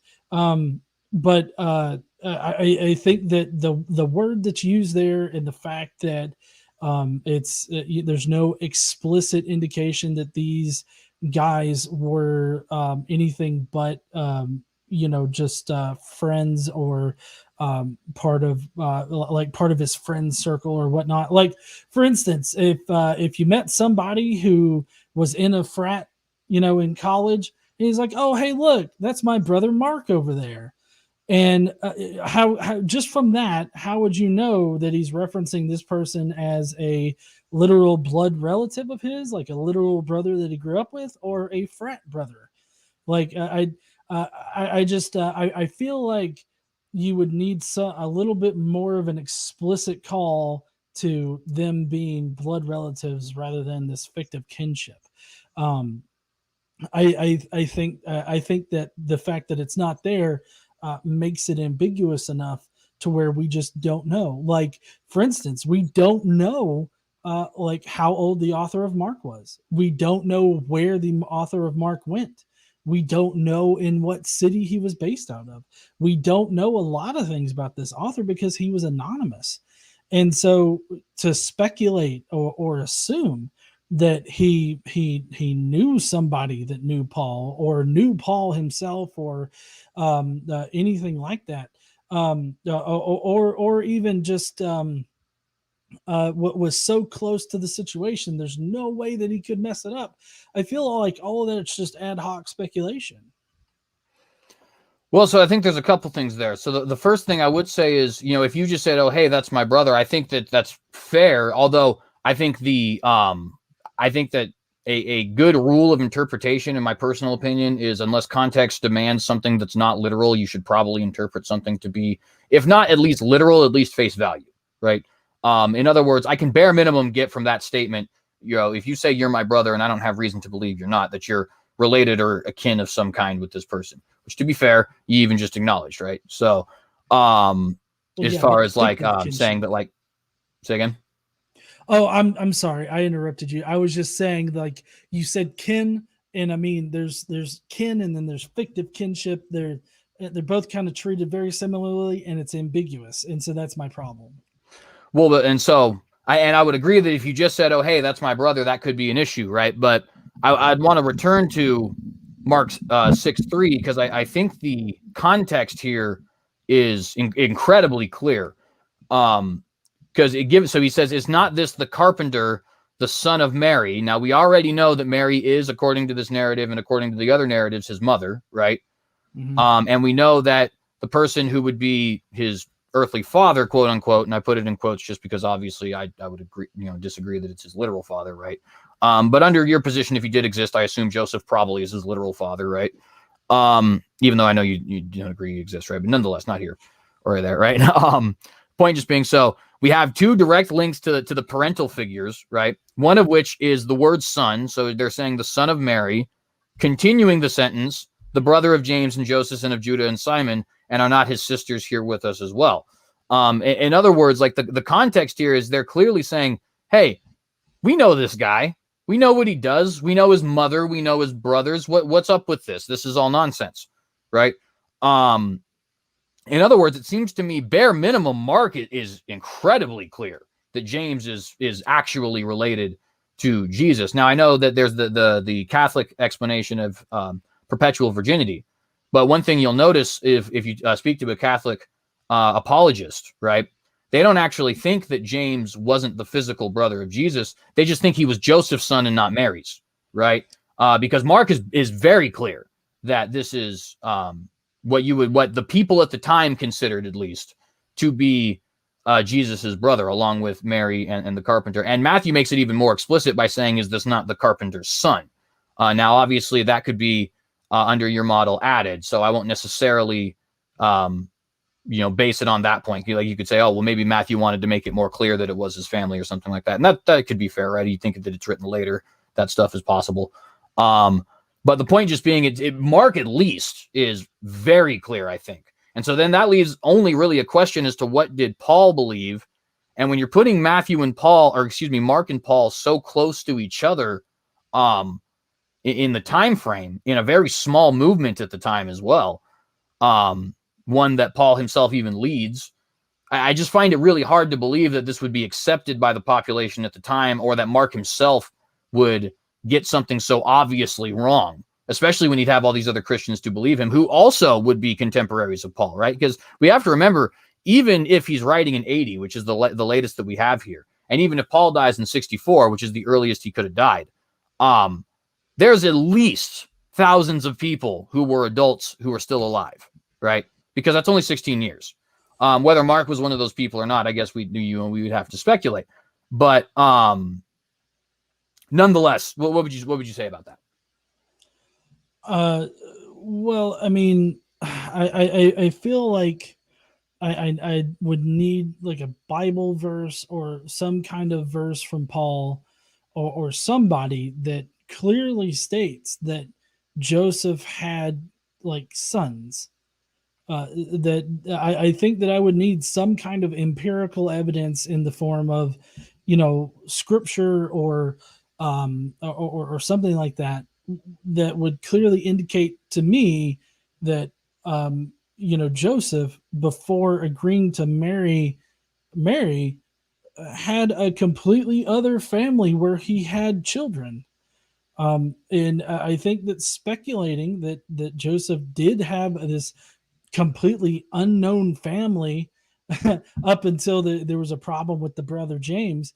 I don't see that speculating that he had a family and making up, this type of stuff is all that beneficial, like, to us. I mean, because I could speculate any number of things. I mean, I could speculate that Joseph had three families before him, and he had a kid in each one, and all of the ones that are mentioned in Mark are from different women that apparently Joseph black widowed or something.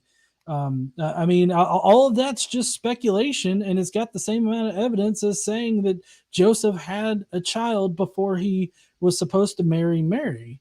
Not even to mention the fact that divorce in Judaism was sorely frowned upon.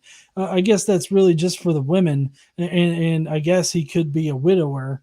But in any case, there's still no empirical reference, like anywhere in any document, that would suggest this. So it just kind of seems speculative and unhelpful.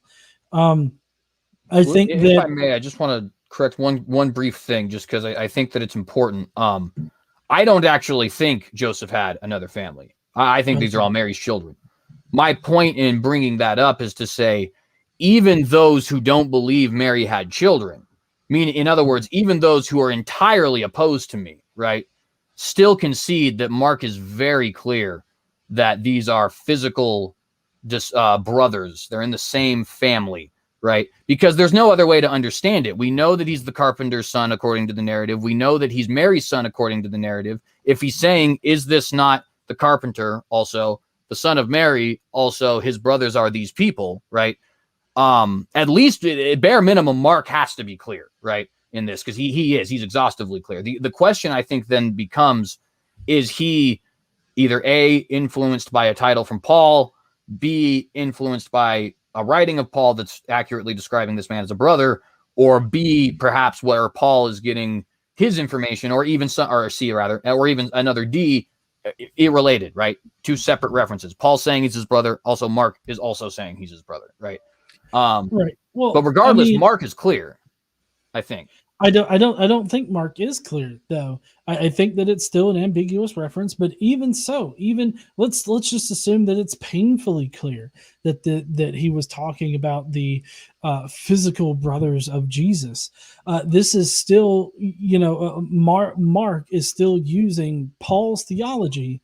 And if Mark reads out of Paul's works, his epistles, that this is the biological brother, then he could still present him there as being a biological brother.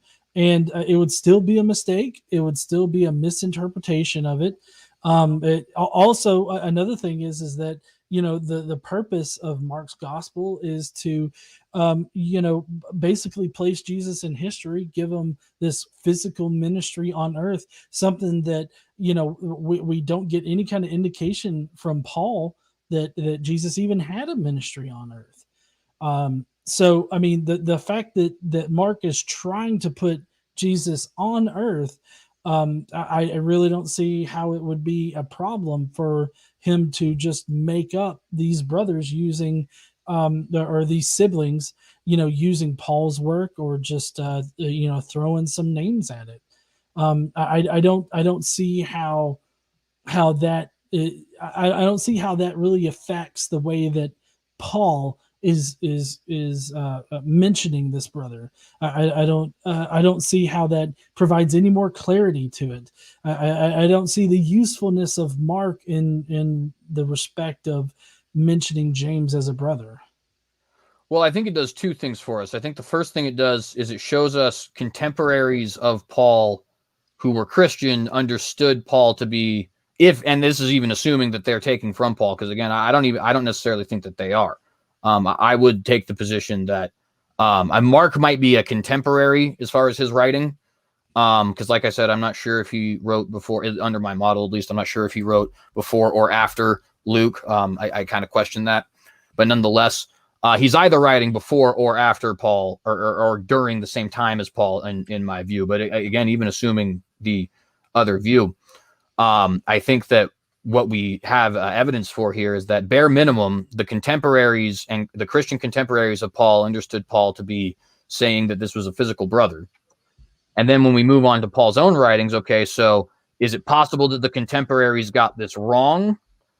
Well, what's the evidence that we would have that seemingly indicates otherwise? And again, I'd point out we don't see anybody else being referred to as, Adelpha Kyrios, even though we have tons and tons and tons of names.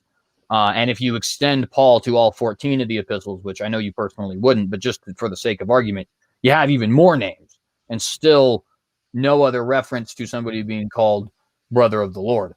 In fact, the only other reference I think you could use is actually Mark 6:3 or the equivalent passages in Matthew, right?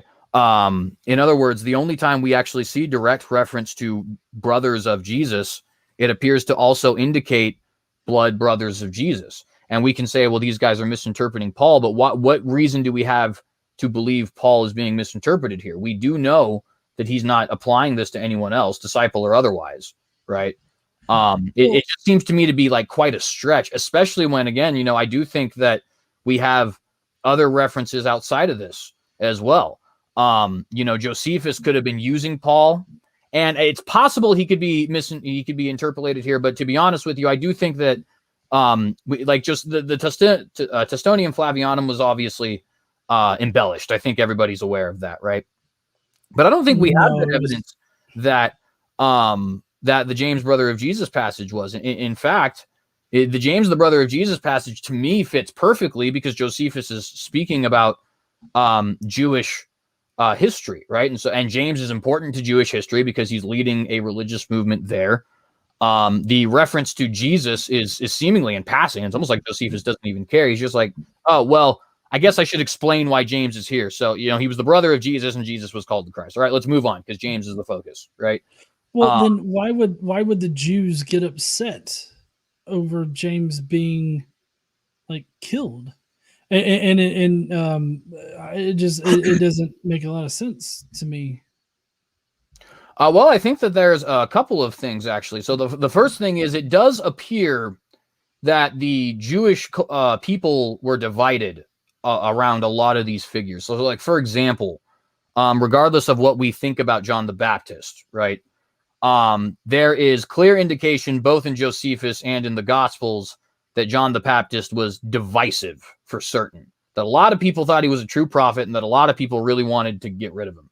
And obviously later rabbinic tradition discounted him entirely because the Jews don't believe that John the Baptist is a prophet, right? I think we see similar things in Jesus. The Gospels do give some level of indication that Jesus might have had people who didn't necessarily believe him, but who thought he was kind of a good guy.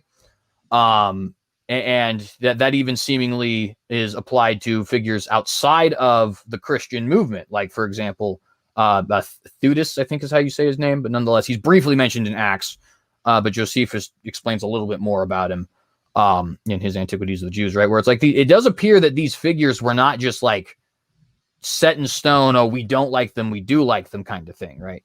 And so when we see James's execution, the only thing that we need to accept as true in order for this to be James, the brother of Jesus, and also somebody who the Jews respected, is that at least some Jewish people thought that he was a good guy. And all of the sources we have around this time indicate that people were incredibly divided, and at least some of the people would think that he'd be a good guy. There'd also be people who would hate him and want him dead.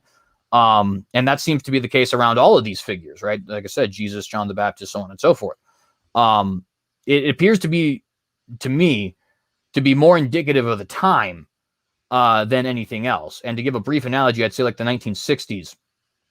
Well, if Martin Luther King was murdered by somebody who was himself racist, who had a lot of support by racist people who couldn't stand this guy, called him a rabble rouser and much more, unfortunately offensive things. Well, then why is it that he was honored immediately after? Well, because it was a very divided nation. A lot of people loved Martin Luther King and a lot of people hated him at the same time simultaneously. And I don't see why we wouldn't assume the same is true in this time, considering we know how hectic this period is, right? That obviously Roman Jewish wars are just about to happen. There's like 17 different Messianic movements in the next 100 years. What would you say about that? I mean, I would say that I don't think that it makes a lot of sense for the Jews who didn't like the Christians because they were converting people away from Judaism to Christianity. I don't see why they would be upset with one of the I guess people that were advocating for the religion and drawing people away from Judaism. Like I don't see why they would be upset over his death. But I kind of think that we beat the brother of the Lord thing to death. I know that neither of us are going to agree with the other one on this. But I'm wondering if maybe we can shift topics. Yeah, for sure, for sure. I think, let's see, we covered, just going through the stuff in my head that we've talked about so far, so I don't bring up the same point again. So here's a good one, and I think that it'll be nice and short since we're getting close to the 2-hour point too. Just a question I have out of curiosity. So, the order of the Gospels being Matthew first and then the others later. And I say the others because the order after that isn't necessarily set in stone. Mark and Luke can sometimes switch places. But it's universal amongst the earliest church historians, right?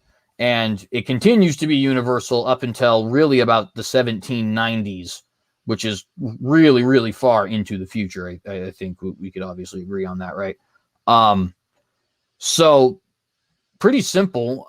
Why is it that the whole movement, without any exception, got the order of these writings wrong, right? Like how is it that they somehow got it in their head that Matthew was written 60 years earlier than it actually was, and didn't have any record whatsoever of when it truly was written, or that Mark was written first, or who actually truly wrote it, or anything along those lines? Well, I mean, I think that the early church fathers just sort of made up their own timeline, and then that was because they're church fathers. It was just taken as, if you will, gospel truth. Now, the first indication that we even get like names, like the gospel according to whoever, is, if I'm not mistaken, it's Papias. But Papias is notoriously unreliable. He I mean, like for naming the gospels and who wrote each gospel and everything like that. I mean, he quotes some random, was it John the Elder, right? That apparently told him that all these things were written by these people or whatever. And that particular person appears nowhere else in Christian history. Like I'm not even counting the fact that he doesn't appear in history at all. But this person appears nowhere else in any kind of Christian scripture or Christian account. No other church father knew of this person. So it seems to me like Papias was taking hearsay, which he does in a number of times in various different ways. He was taking hearsay and reporting it as fact, and thereby setting the narrative. And if since he set the narrative early enough, and people were quick to fall in line, they had no reason to even question the historicity of what was in the Gospels. I mean, Justin Martyr had a very just listen and believe kind of attitude. I mean, all he had to do was hear the Christian message, and then he became a Christian, and that was all that was needed. No early church father did any kind of historical research into whether or not the Gospels were historical, or whether Christianity itself as a religion was based on history. Nobody did any kind of historical investigation into that. And I don't think that anybody did do any historical investigation until much, much later. Well, so I think that there would be a few things I'd want to point out. So first thing I would say is I think that there is a little bit of an issue with expecting total reliability. I'll give it what I think is a perfect example is basically anything about Persia at all. But we'll go ahead and pin a name on Herodotus just to be more specific. So there is things in Herodotus that are absolutely not accepted by mainstream scholars. Just to give an obvious one, he talks about dragons, and people don't think dragons exist, right? So that nice, short, sweet, simple. And yet we don't discount Herodotus. In fact, he's our primary source for the not only the Peloponnesian Wars, but also who Xerxes is, who Cyrus is, a lot about Darius, a lot about the kings in between Darius and Cyrus, because obviously we do get reference, from the Bible about those guys as well. Like we do take his work incredibly seriously because we know there's a lot of good in there, even though we also have a lot of things that we don't necessarily consider to be truthful. That is true with virtually every not only ancient historian, but even to this day. Like, so for example, I'm sure you probably would agree, Bart Ehrman is a good historian. You'd probably use his work frequently, but you don't think that his position on Jesus's existence is true. You might even go as far as to say it's unfounded. If that is, something that you would not necessarily go as far as to say, that's fine. The idea just being that you accept the historian without accepting all of his work, right? And so I do think that's an important thing to note. The second thing I would say is I do think Papias, it seems to me like we have to grasp at straws to assume that John the Elder is not John the Apostle. And the reason I say that is because, number one, as you said, there is no other John, right? So there's really not even a reason for Papias to even mention a John if this John is just made up out of thin air. Like, it doesn't help his credit. Like, if I, for example, was writing, hey, look, guys, I saw a 27-foot crocodile, and I verified that it was actually a crocodile through Dr. Doofenshmirtz, right? And everybody was like, okay, well, who's that? That doesn't. But if I said, oh no, I verified that this was actually a living crocodile through somebody like Steve Irwin, right? I'd be like, oh, dude, he's an expert on crocodiles. That makes sense, and everybody knows who he is, right? I would not believe that. Well, to be fair, you might not. You're right. You might not believe me, but the point just kind of being that what I'm saying has more credibility behind it if I say, no, I had Steve Irwin help me verify this was a crocodile versus no, I had Dr. Doofenshmirtz tell me this, right? In other words, like, the very fact that he mentions John the Elder almost seemingly makes the argument that this is a John we know about. No. So here's the thing. Just like with your example right here, I highly doubt that you've come within 100 miles or 1,000 miles of Steve Irwin ever in the past. And so that's what makes your claim not all that credible. Just like with Papias, there's no way that John, the supposed apostle that lived in the first century, ever met or knew Papias, because Papias is living in the second century. So John, if he were an apostle that that was a disciple that walked with Jesus, there's no way that he would have lived up until like the second century or even the late first century. I mean, the 70s AD is kind of reaching the limit for the lifespans of people at that time. So unless you're claiming that he magically lived up until the point where Papias could have intelligently talked with him in order to get information about who these gospels were of, then or were by rather, I don't, just like with your Steve Irwin example, I sincerely doubt that Papias means John the Apostle, or else he would have just said John the Apostle, not this elder person, Elder John. Like, it seems like if you were wanting clout by John the Apostle, you would just flat out say John the Apostle, just like you said, Steve Irwin, in order to have the credibility. You could have just said some Australian zoologist, or I don't know what Steve Irwin's actual title was. Let's just say he was a zoologist of some kind. Right. It's like a zoologist at from a zoo confirmed that it was a 27-foot alligator that played the banjo. I mean, saying Steve Irwin gives it a lot more credibility. Him making up some ambiguous figure named Elder John is like it doesn't give him any more credence. It just I don't know. Like, if he's hoping to get more credence for it, he's definitely doing it wrong.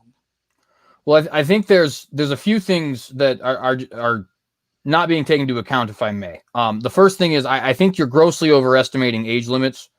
Cato the Elder, for example, died at the age of 85 in the year 149 BC. Now, obviously, that doesn't mean every person was living to the age of 85. Don't get me wrong. But it's certainly possible, right, for people to live at that time to be 80, 90, even 100 years old, right? That's certainly possible is not probable. Right, but all we need is possible, right? We don't need, because when we're saying it's not probable, it's like, okay, but it's not probable that Cato the Elder lived to be 85, but he did, right? Like, we can't say, oh, I disbelieve that because it's not probable. It is what happened, right? No, I mean, it is probable that he lived to be 85, but it's not probable that any of the supposed disciples of Jesus would have lived to be as old as it would have taken in order for him to interact with Papias. This is due to the fact that they were poor peasant people. That's who the Gospels portray them as. Of course, Paul never references any disciples, so you're kind of out of luck there. But with the Gospels, they were poor peasant 12. People. Huh? He does reference the 12. I think that seemed to be a pretty. That's not the disciples. I mean, that 12 could literally be any group of people, or even the 12 tribes of Israel. Hang on though, because we were just talking about like we're making like ad hoc assumptions, right? Like, then now that sounds like that's kind of the ad hoc assumption, because like we know from history who the 12 are, right? There's no reason to assume they're anyone else. Don't. No, because if you just read Paul and you forego any supposed knowledge you get from the Gospels, the 12 are there, and there's no explanation as to who they are. It doesn't say the 12 disciples. It doesn't say the 12 and then names off specifically the 12. I mean, obviously, if the 12 meant the disciples, then Peter was not a disciple. Neither was I believe there's one other named person in there, but apparently they weren't a disciple either. So I mean, to suggest that the 12 definitely means the disciples because of information that we get from the Gospels, which are later creations that use Paul's work, I can't. I mean, that seems like you're inserting future knowledge into a past work right there. I don't know. That seems to me like, again, though, because like, again, I'd bring up, we're talking Mark under this model would have to be contemporary. That's just the basics of math. He'd have to be contemporary with Paul. So we're just assuming that Mark gets absolutely everything wrong. He makes up these 12 disciples based off of one small reference to the 12. He makes up this brother of Jesus based off of the small like, you know what I mean? Like, it seems to me like you're trying really difficult to just say, I don't believe anything at all that Mark says, and not with any real reason. You know what I mean? Like even if you don't agree, and I know that you're, obviously you're an atheist, right? So I don't expect you to agree that Jesus is the Messiah or anything like that. But there doesn't seem to me to be this reason to think that Mark is so dreadfully incompetent that he gets like every single detail wrong, especially when they're just these small details that he's apparently reading into, right? Like, because if you think about this, if he gets the 12 reference wrong, that means he used that tiny little reference, the 12, read into it the existence of these 12 disciples that apparently don't exist, despite being a contemporary of Paul, right? Ignored all of the rest of Paul, where he could have done better world building, for lack of a better term, right? And everybody who's around him, which is also filled with, at bare minimum, thousands of contemporaries, just accepted it. They were just like, yeah, no, down. That's totally true. Like, that seems really unreasonable to me. You know what I mean? Well, that's assuming that these quote unquote contemporaries would have, known about Paul's, teachings, at least as intimate as Paul would. You're also assuming that Mark was trying to quote unquote get things right. Mark was trying to reify, or he was trying to I'm forgetting the correct term here, but he was basically taking Paul's divine Jesus and inserting him into history. So it's all made up.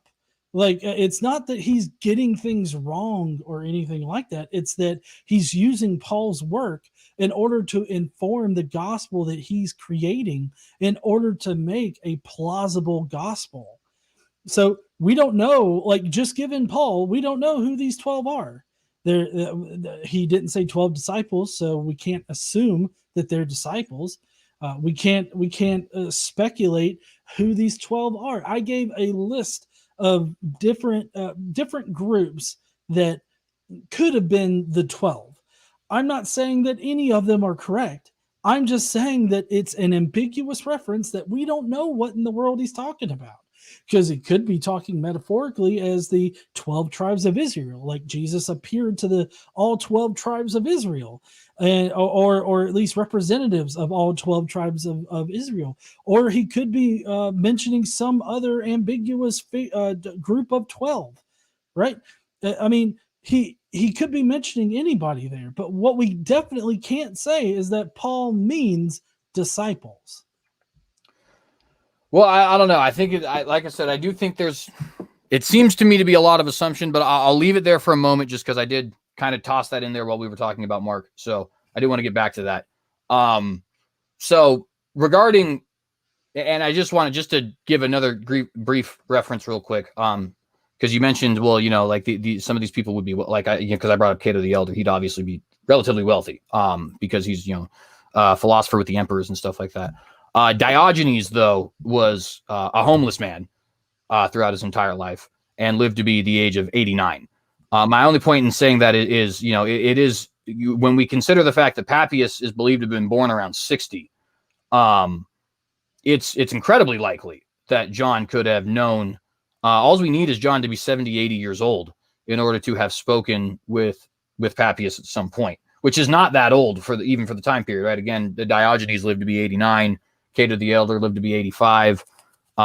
Socrates was killed at 71, right? So it was possible for these men to live the same amount of time that we live today.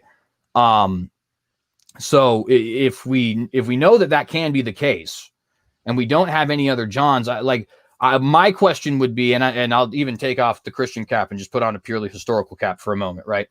I don't understand why John is mentioned at all if it's not John the Apostle. In other words, it seems to me like I said, like I brought up with the Doofenshmirtz example, we can say that, you can say I don't think that he was anywhere near Steve Irwin, and that's a fair argument for you to make. But notice that the claim there doesn't rely on some ambiguity around Steve Irwin, because why I claimed Steve Irwin. You're basically, what you're doing there is you're calling me in that instance a liar, which, to be fair, if your argument is that Papias is a liar, that's fine, right? Obviously, it's your argument. But it's not that there's ambiguity between John the Elder, because we know why he would mention John the Elder. If he's making it up, it's because he's trying to give himself clout, and if he's not making it up, it's because he'd be obviously the source. And let's also remember that it's universal church tradition outside of Papias, even by people who are not related to Papias in any way, that John, number one, lived to a ripe old age, and number two, died in Patmos. That's important for two reasons. The first one being that if we need him to be 70 or 80, it would make sense for tradition to say he's 70 and 80. That would be like a prediction that adds up. And number two, Papias is from Hierapolis, which is mere miles away from Patmos. And in fact, all of the people in the Johannine tradition are in Turkey, right? Ignatius is in Turkey, and Polycarp is in Turkey. It does seem to make sense that these people are from modern Turkey, considering John appears to die in modern Turkey. The long and short of all of that is, where in that story do you find the holes that would cause you to assume, I think Papias is making this up, or I think he's trying to create some figure to give himself clout rather than using a figure to actually give himself clout that would do so? Well, for one thing, we don't have any reliable sources that indicate that there ever was an Apostle John. We don't have any reliable sources that would indicate how this John, if he were to have existed, died. We don't have any sources, reliable sources at least, that would indicate that an elder John existed elsewhere. We have every reason to believe that Papias regularly spouted nonsense and cited people that may or may not have existed in history. Like with the elder John, another thing that Papias states is that Judas bloated to the width of a street and then exploded, and he states that as fact. What I'm saying is that we can't know what Papias is telling us is true history, like sourced history, or if it's just all made up, and he's just reporting hearsay. He could be, citing this elder John as a way to sort of pass the buck along, like, hey, I didn't say it, elder John said it. And elder John is just this mysterious figure that he can blame, shit on. That's totally plausible. So, I mean, I feel like there's no good evidence to suggest that this John character is the elder John. There's no substantial evidence that should lean you towards the possibility that he's mentioning elder John as the apostle John, because he would just reference him as an apostle, not elder John. Well, I do think that I would defend, I think, Papias's credibility a little bit, and I would even defend the specific example that was given. I think we can, don't get me wrong, we do know that his Judas example is false compared to the rest of Christian tradition, right? But I think we can obviously see where it came from. It obviously came from either a misinterpretation or a mishearing of Acts of the Apostles. Because Acts of the Apostles talks about how he goes over the cliff and he bursts open and all that other sort of stuff, right? Obviously it talks in the Gospels about how he died by killing himself. And some people have even referenced that as like a contradiction between Acts and between the Gospels.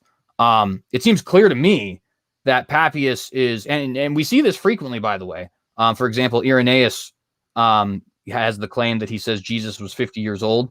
Well, we can find exactly where that's from. The rabbis said, how can you say that you're older than this temple? You're not even yet 50 years old. It's pretty clear that Irenaeus is misunderstanding something that he heard, namely that the rabbis were associating Jesus with 50 years old. I think it's the same thing we have here. Papias is misunderstanding what we can find in the record, namely this story about Judas falling off of this cliff, bursting asunder, and having bugs and stuff coming out of his intestines, which to me is indication of Papias's trustworthiness, because even when he's wrong, we know exactly where his wrong comes from, and it is a source that is previously existing Christian tradition, right? In other words, he's not making it up. And that, I just feel like that's an important specification to make, because it's one thing for somebody to be wrong because they misheard something or something like that, especially when we can trace it back to previously existing or contemporary tradition. But it's an entirely another thing to have like for example, if he had said, oh, and John ascended up into the or Judas rather ascended up into the heavens and became sat at the right hand of Jesus or something like that, it'd be like, okay, that's a pretty big bit. We could even still deduce where exactly that came from, because that's obviously scriptural language, but it's like, that's a pretty big biff. Whereas compared to the bloating, decomposing thing, like I can very clearly see where he got that from, if not Acts itself, at least the tradition that Acts itself got it from, because they both talk about the bloating Judas bursting and then having the maggots in him. But I mean, that's just speculation. Like there's no connection between Luke or the Acts of the Apostles and Papias as far as the story of Judas goes. I mean, for one thing, Judas, in the part where he falls down and he splits open and everything like that, he doesn't bloat to the width of a street. He's not on a street. He bloats purely because he betrayed Jesus, not because he hung himself and he fell down and split his skull open. I mean, There's just so many different things between the two. You're just cherry picking the fact that it says that he's split open to you're cherry picking that, and then saying, oh, that's obviously where Papias got it from. But you don't have any clear indication that that's where Papias got it from. I mean, well, why would you assume he didn't, though? Like, if you have this pre-existing tradition that's in the same community that is speaking what appears to be incredibly similar, like, why would you assume he didn't? I understand you're saying it's just an assumption, but you're making assumptions here too, right? We have to. Well, no, I'm not making an assumption. Papias isn't telling us he got it from there. So right, but you are assuming Papias made it up. Hold on. It's speculation to suggest that he's getting it from there without any clear indication that he is indeed getting it from there. All I'm saying is that Papias doesn't say that he gets it from there. No, and I certainly understand that. But I'm saying why, like, you have the benefit of hindsight, like I do, right? We're both approaching this. I wouldn't call either of us historians, but we're approaching it the same way a historian would, right? So we're able to see in hindsight the completed version of this tradition. And I'm assuming that it's all traditional at the moment, right? I'm not assuming any of my fundamentalist worldview. So we can see that there is this existing tradition in Acts, and it has a lot of the same qualities. It has the quality of him being bloated. It has the quality of him bursting, even using the same language, bursting asunder, right? And it has the quality of him being filled with bugs and things of that nature, right? So why would we assume that Papias and Acts aren't getting this from the self-same tradition or from a similar tradition when we know that the self-same tradition or a similar tradition exists? Because that's not what Papias says. Right, I understand, but Papias doesn't say he made it up either. So we can't, you're right. So we can't say that that's. No, I didn't say that he did make it up. In fact, what I said that he regularly reports hearsay as true things, and so I think that he's reporting it as to him is a true thing. But as shown, which I don't have all the scholarship right in front of me, but I know Bart Ehrman's done a lot of work on this particular topic of Papias and why he's not reliable. But basically, Papias notoriously throughout all of his works just reports hearsay about things, but he reports them as if they are true facts. And I think that this is another instance of that. I don't think that he's like making it up out of the air. I think that he's reporting something as fact, but it is in fact hearsay. So I mean that's what I think about it. I don't think that Papias is just wholesale making it up.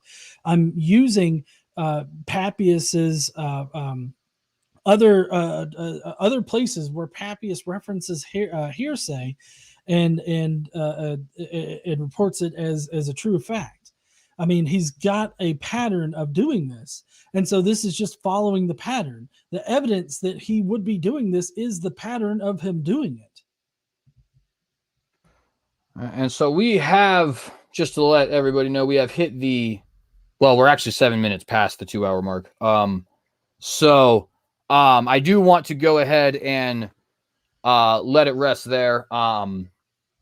Obviously, we've got proper fleshing out, I think, about 4 different topics. We talked about brother of the Lord, potential inconsistencies with Mark being first, potential inconsistencies with Matthew being first, and some talk about Papias as well. Maybe I'm even missing something. I feel like something else was brought up. But nonetheless, pretty solid talk here today. But I am going to go ahead and cut it at about 2 hours. But I want to go ahead and give you some time for closing statements, so forth. I mean, I know this isn't an actual debate, right? But just to call them that, go ahead and just kind of like wrap up your thoughts and stuff like that, Right. Well, I really appreciate you having me on to discuss this because I am very passionate about this topic, and I really do like engaging people on this topic when we can have a good discussion like we've had here today. So I really appreciate, you being so reasonable and so open to talk about these things, even though we stand at very opposite ends of the spectrum here. All in all, the reason why I don't think that Jesus ever existed in history is because the only independent source that we have of him existing is Paul. And even Paul only references him as a divine being, never references anything about his physical appearances here on earth or any of his ministry. So the hopeful evidence in Paul is all ambiguous and doesn't concretely enough, at least, point to a historical Jesus. And I think that there's which we didn't get into this today, but I think there's sufficient evidence from the Old Testament that the Jews were expecting a Messiah figure exactly like Jesus.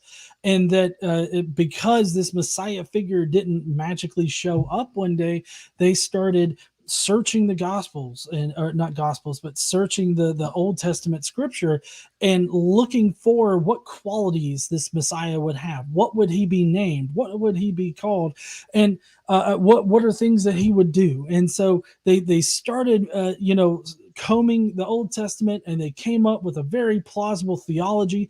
They came up with which the theology encapsulated by Paul in the New Testament is the theology that exists in the Old Testament in regards to this Messiah figure and what he's supposed to do for the Jewish people. But I feel like there's enough evidence from the Old Testament, from like Philo of Alexandria, and from other sources of that nature, that show that this Jesus was only ever a divine figure. And I don't think that there has to be a historical Jesus in order for the belief of the Messiah to come about, because the belief in the Messiah already existed before he supposedly came to earth. So I guess that would be my closing statement. I again thank you for having me on, and maybe we can do this again sometime in the future. Yeah, absolutely. And I appreciate that. I also want to say I also appreciate you being here with us today. I mean, I am very appreciative of anybody having conversations with me at all, but I never want to undersell how appreciative I am of people who are significantly bigger than I am. Because here's the thing, that you guys obviously are. That means being bigger means you're busier. Being bigger means that people clout chase you. Being bigger means that people want to just literally just get on your nerves for the sake of making a meme out of it and all this other kind of stuff and all this other sort of stuff. So for people to take the time out of their day to respond to what we're doing here, it's a little bit of a leap of faith for you guys. So I appreciate it tremendously.